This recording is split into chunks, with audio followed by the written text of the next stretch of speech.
Coming up on today's episode of That Plastics Guy, we're celebrating 50 episodes recorded of That Plastics Guy. Plus, I'm going to give you my thoughts on what a Trump presidency may mean to Canadian industry. Here we go.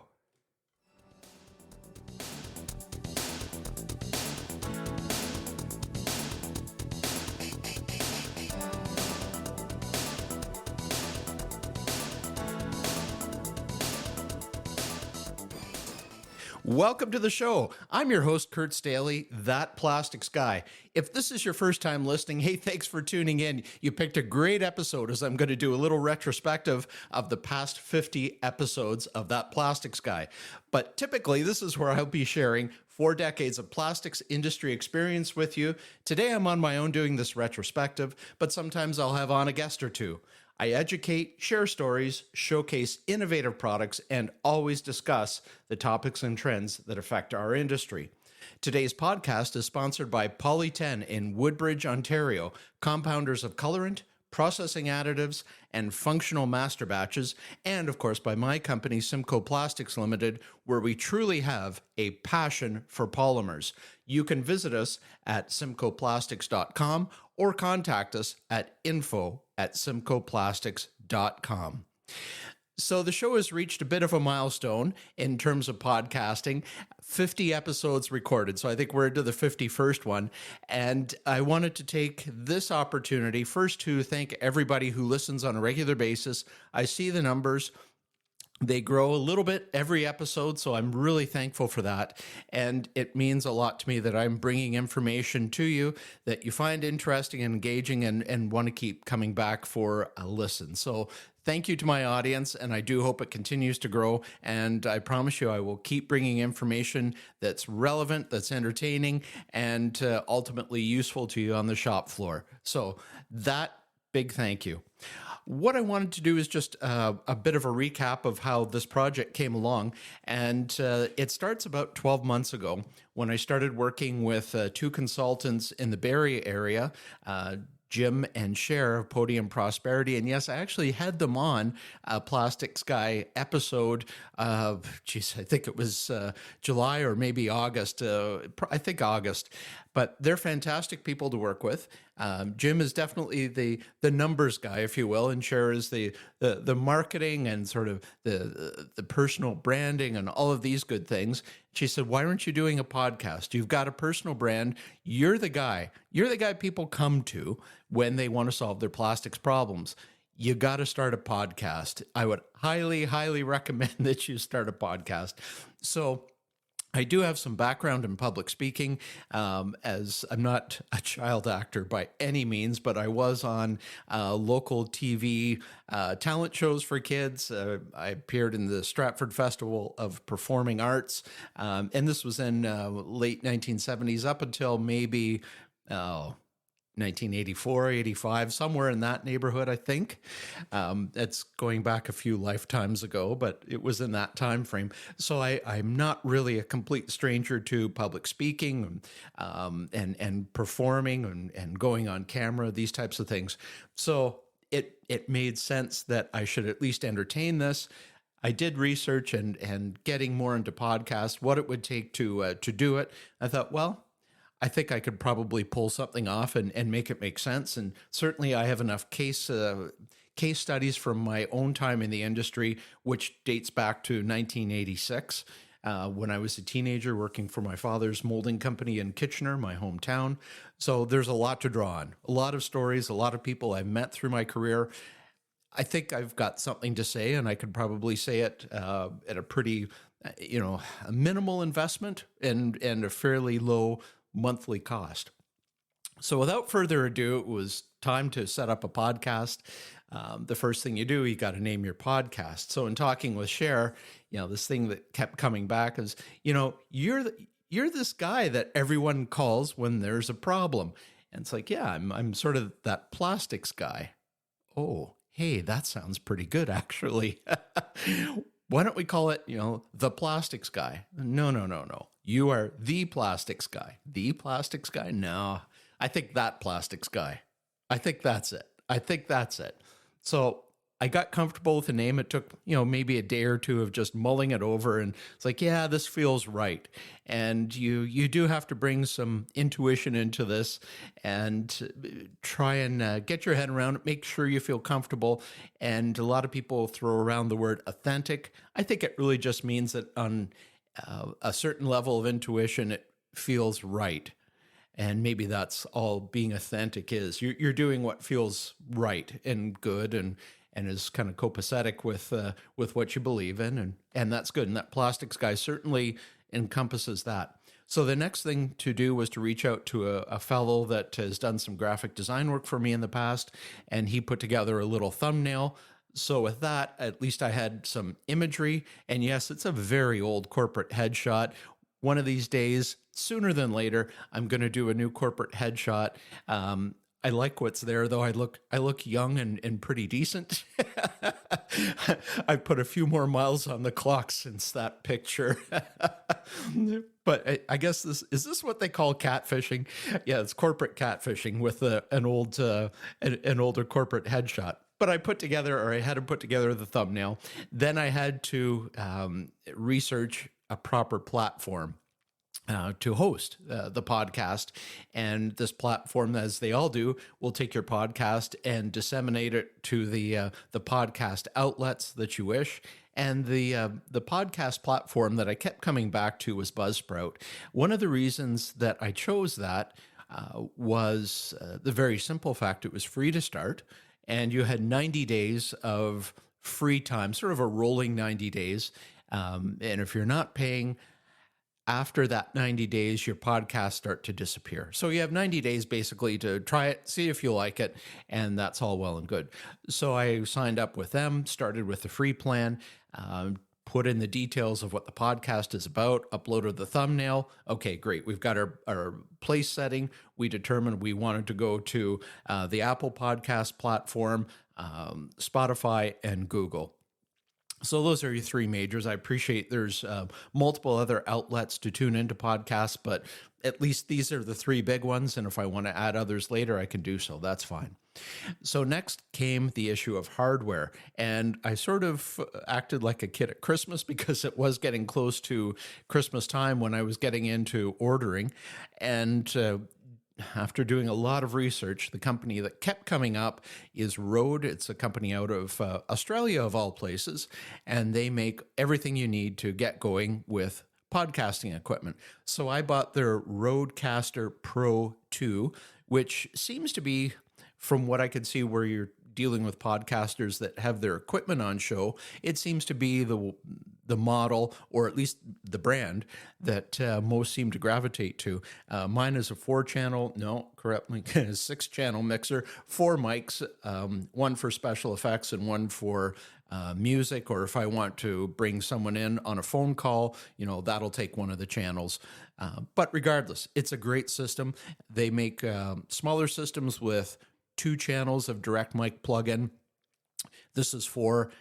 It's more than I'll ever need, but I think it's a great unit, and it does seem to be almost an industry standard.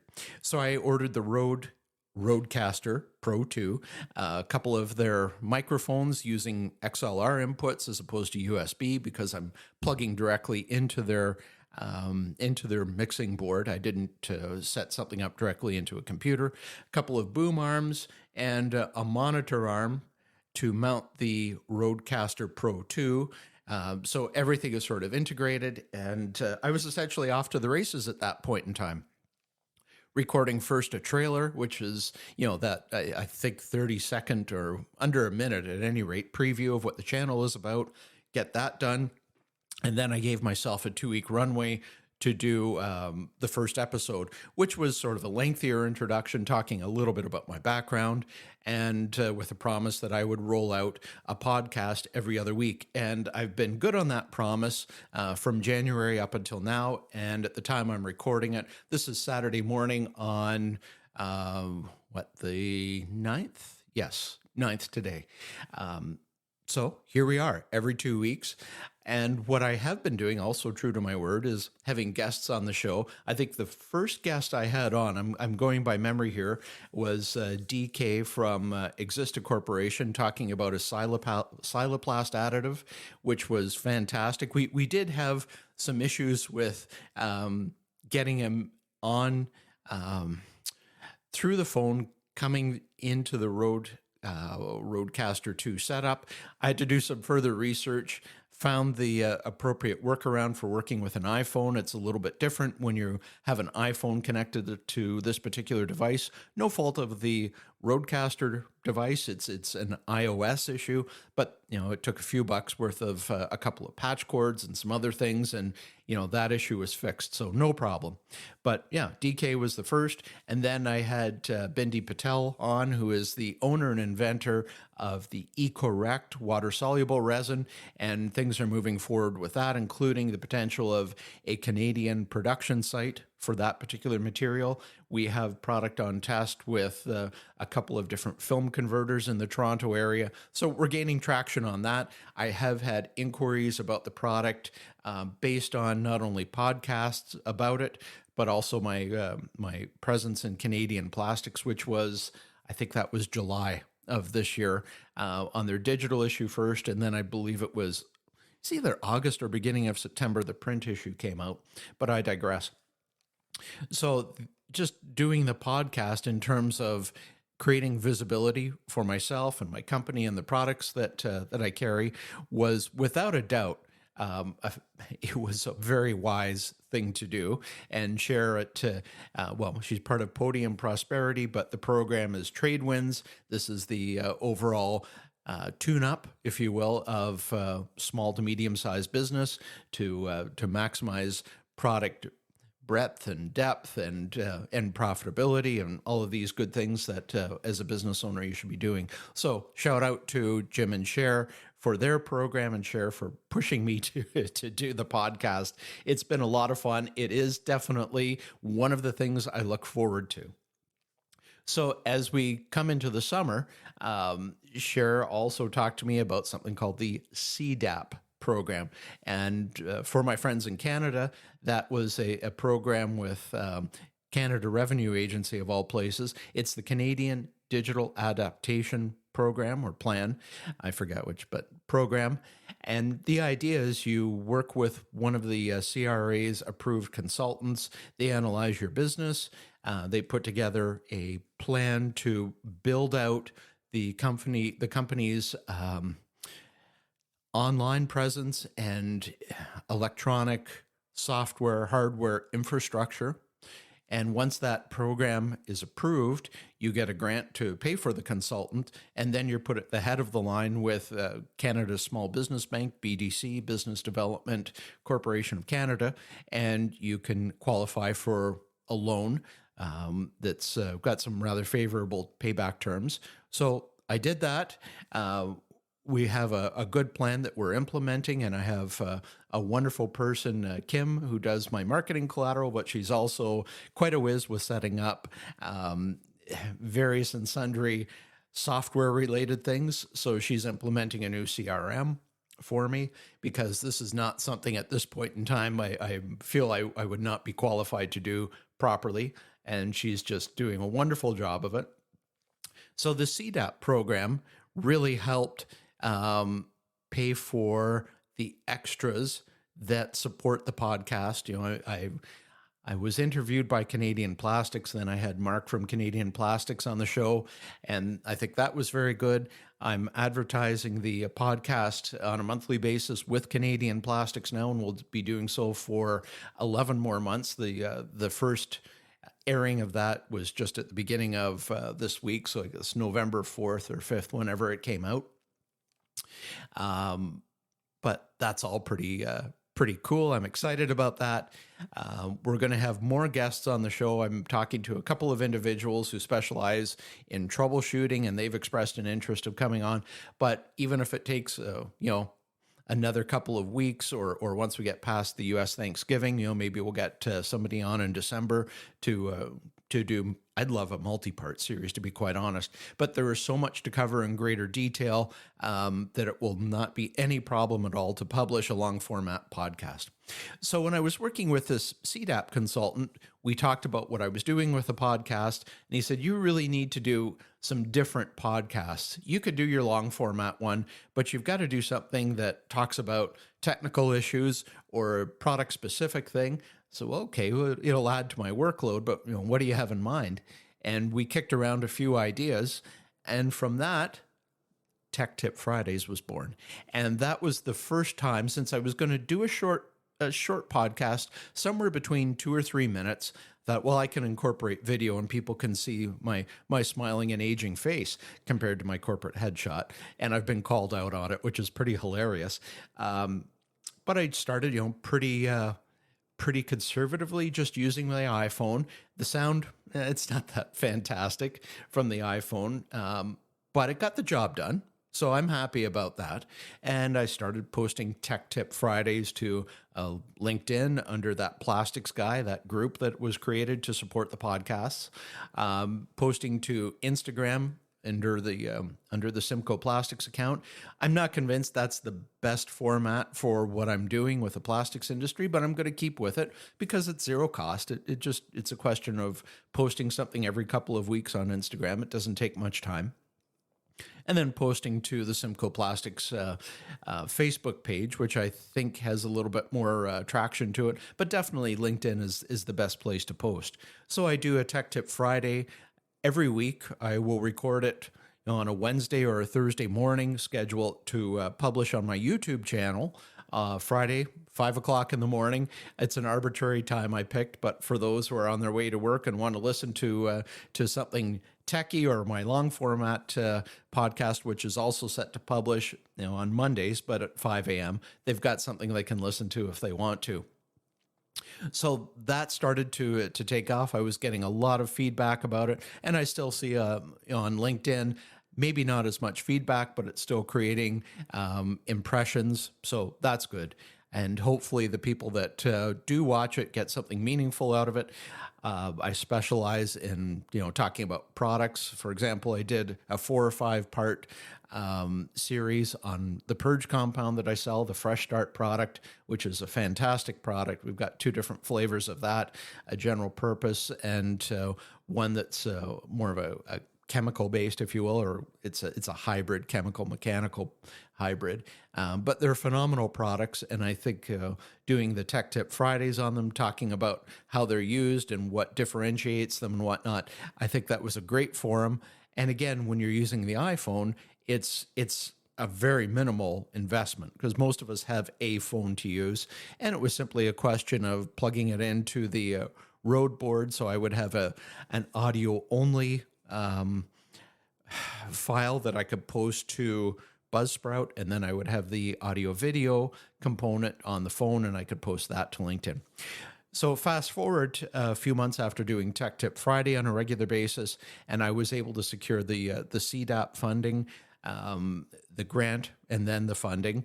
And I upgraded some video equipment, rather, to a new camera that could shoot 4K 60.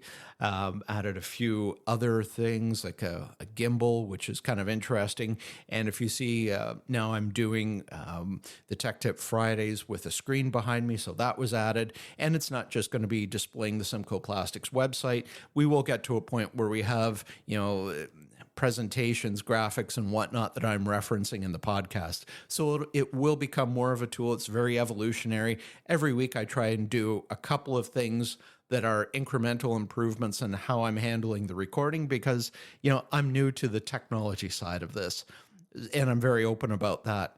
I may know and can research whatever I'd like to about plastics and pull up relevant content, but the AV stuff is not coming the most naturally to me, despite being an audio fan and a record collector. Well, it's one thing consuming it, it's another thing creating. It's another big thing creating it and doing it well. But that's okay. I'm learning every week. And I think that's one of the biggest takeaways about doing this podcast. And it's simply the ability to have that, it's another aspect of personal growth. I think that's what I'm trying to say. it keeps me fresh. I'm researching new topics. I am having interactions with individuals. They're asking questions, which is fantastic. That's what I'm hoping for. And it's just another way to support the business.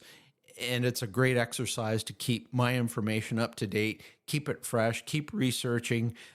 I think it's a win-win. And I hope for those of you that listen, you can pull some useful pieces of information out of it, and make it make sense for you and what you're doing in your day-to-day activities.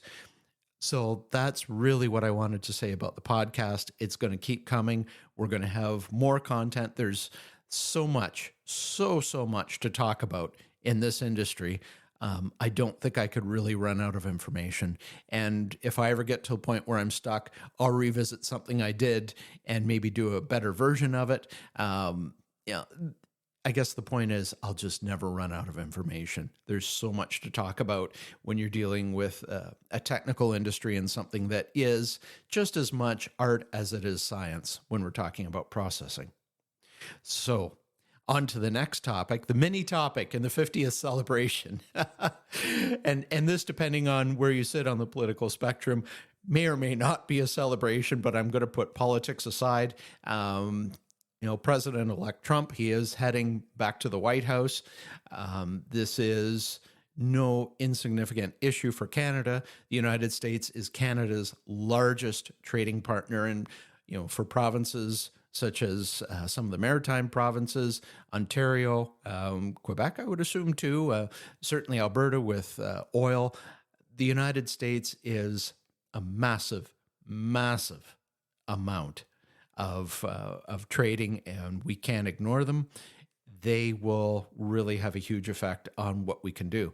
Now, if Trump makes good on some of his promises, he talked about implementing 10% tariffs. One of the things that Canada has going for it and has had historically was a dollar that is undervalued compared to the US dollar.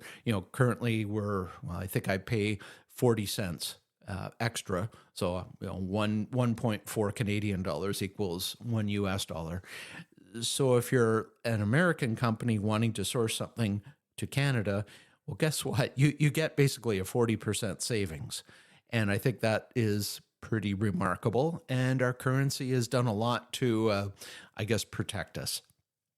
Because Canada does not have the cheapest labor. We certainly do not have the cheapest hydro costs.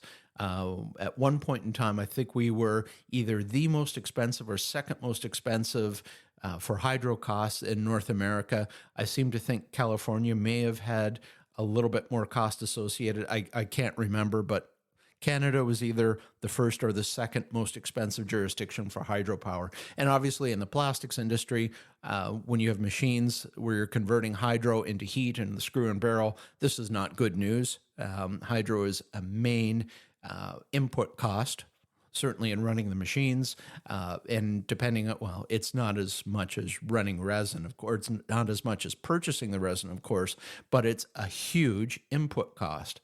So we don't have an advantage there. We do have fairly high taxes between payroll taxes, corporate taxes, personal taxes. It's not cheap. And then the price of goods here, we do seem to, we get shafted. I'm not gonna put it any other way. It's expensive to live here. We have a good standard of living, but we pay for it. We pay dearly for it. Again, not interested in debating these things. It's expensive to live here. It just is. So if you look at the U.S. implementing a tariff, if we have a 40% savings on our dollar, 10% of that would be gone immediately. Is that enough to dissuade somebody in the U.S. from doing business with Canada? Probably not, because there still is a savings there. And as long as the U.S. economy is performing well, I can't see our dollar rising dramatically in value. Now, when I bought Simcoe Plastics in 2011, the Canadian dollar was at about 91 cents or 92 cents versus where it is now in the low 70s, maybe 72. Like I said, I look at it as how many Canadian dollars do I have to spend to buy a US dollar, not so much what the Canadian dollar is relative to the US dollar.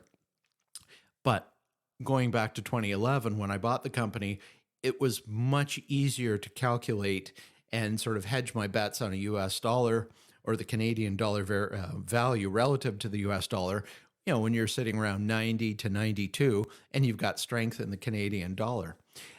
And that particular time in history was more a function of the Great Recession of 07, 08 and the U.S. economy underperforming. But once they got their legs back, the Canadian dollar devalued, as one would expect.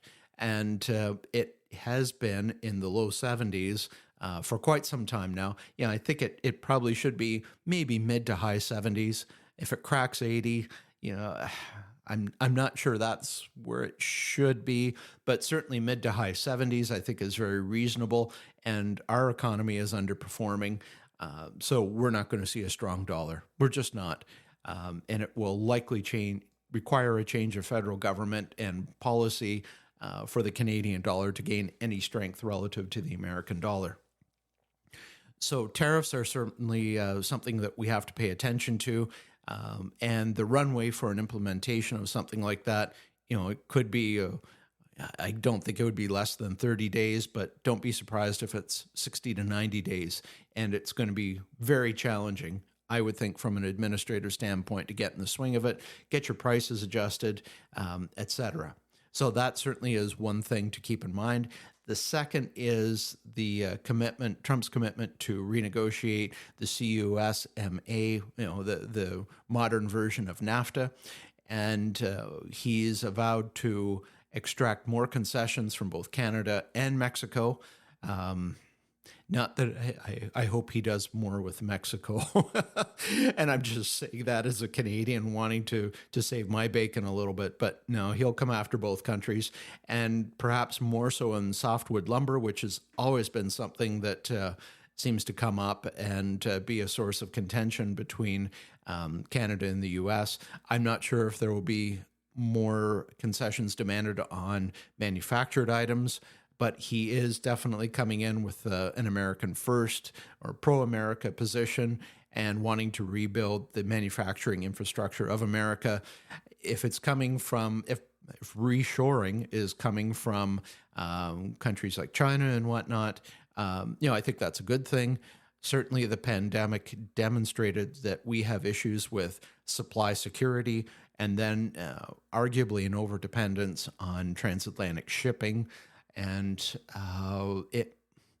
intuitively, I think it makes sense to bring more things back to this continent. How it gets split up between Canada, the U.S., and Mexico, that remains to be seen. But I'm sure America will take the lion's share and can probably produce many things at a fairly competitive price. But the downside is, if too many things are brought back for the sake of creating American jobs, but the goods are very expensive, that means, goodbye to cheap TVs or other electronics. Consumers are going to be paying more. And yes, maybe somehow there'll be more money circulating in the economy. People will be maybe making some more money, but it's going to hurt purchasing power on certain items. That's the way I would see it. Big ticket items like automobiles that are made here, I can't really see too much of an impact there. There are plenty of offshore sourced parts. Maybe they'll come back. I just, it's such a big issue to look at, but typically tariffs, duties, while they may protect jobs, they ultimately will lead to higher prices. And we have to decide, or I guess it's been decided south of the border, what's more important, low prices or bringing jobs back. And I would certainly love to see more people working and creating, higher levels of income. I would love to see that, but time will tell. I tried to record this episode on Wednesday. Was it Wednesday? Maybe even Thursday. I think I tried Thursday. And it was difficult because I was still sort of reeling from what the implications of the incoming Trump presidency will mean for Canada, and probably not in the best of headspace to do it. I could be a little bit more objective at this point in time. And, all I can say is to everyone out there who's listening, just keep your eyes and ears open and be ready to react, because I do believe there are going to be some very significant things coming.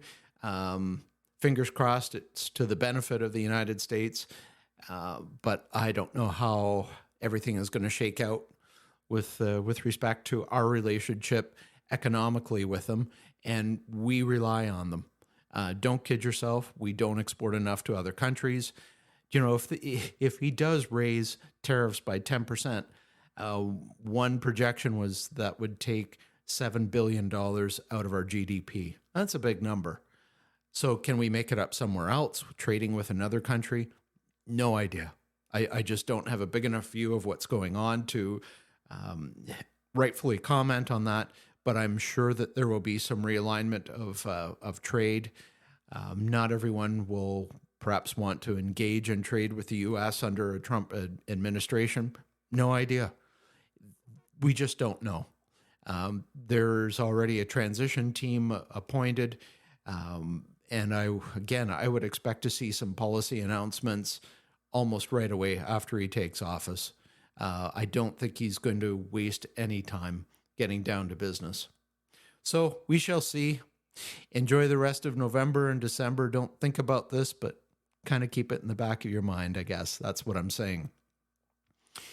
And on that note, auspicious as it is, I want to thank you for tuning in and listening to my ramblings about celebrating 50 podcasts of That Plastics Guy and my thoughts on the incoming Trump administration and what it may mean to Canadian manufacturing. I